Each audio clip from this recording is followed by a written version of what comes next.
March is celebrated as Women's History Month, and in Montana, there have been some extraordinary women who have made history. Tonight we begin a three-part series looking at some of the women in Montana who are making history today. MTN's Mackenzie Frost shares the story of Elouise Cobell, a Blackfeet native who took on the federal government, and how her son helped share her legacy. Elouise Cobell, a champion for change and advocate for fighting for what's right. There's not that many people that are like her and probably will ever be like her. Born in 1945, raised on the Blackfeet reservation, Elouise was the treasurer for the tribe. She helped her community with tax preparations, banking, and other financial recommendations. Elouise's son, Turk, says she was there supporting him in any basketball game and involved in his school. Probably not too different from a lot of mothers out there. But what is different? The case known as Cobell versus Salazar, first filed in 1996, because Cobell was financially literate and made it a point to know the books. She would be approached by a lot of elders asking for help to understand their IIM accounts, their land holdings, and why they weren't getting paid, and knocking down the BIA doors with the Department of Interior, asking them questions. And basically, she was stonewalled. Elouise wanted to know why tribal members weren't getting their money for land holdings from the federal government. Turk explained one interaction with the Bureau of Indian Affairs in the beginning of the case. In exact words, she was told that she's an Indian and she's too dumb to understand how this works. Pushed aside, but her strong will and determination resulted in her trying again.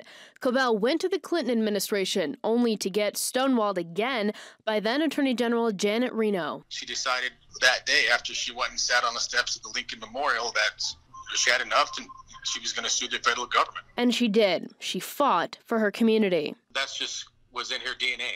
The fundamental reason is that it was wrong. In 2009, Cobell negotiated a settlement with the Obama administration, and in 2010, Congress passed a bill appropriating $3.4 billion for a settlement.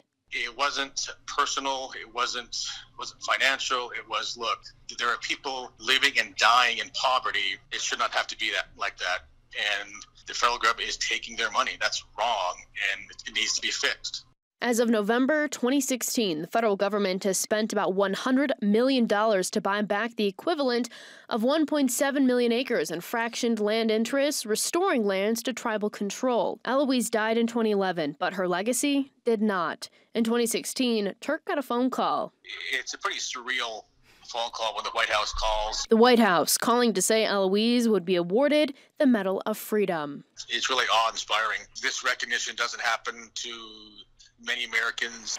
Turk went to D.C. to accept the award on his mother's behalf. Elouise Cobell overcame the longest odds, reminding us that fighting for what is right is always worth it. When President Barack Obama put that medal on Turk, his mom's legacy was truly just beginning. Longest lasting piece of this settlement that her legacy will be known for is the Cobell Scholarship Fund. Turk says the scholarship has funded over 1,000 Native American and Alaskan Native students over the last 4 years. We fully intend to fund Native students for many, many years to come. More than 20 years after this battle began, her unwavering effort to help people that may not have the means to help themselves is unprecedented. And to him, there's only one way to describe his mother. Is that she really is, she's a hero. In Helena, Mackenzie Frost, MTN News.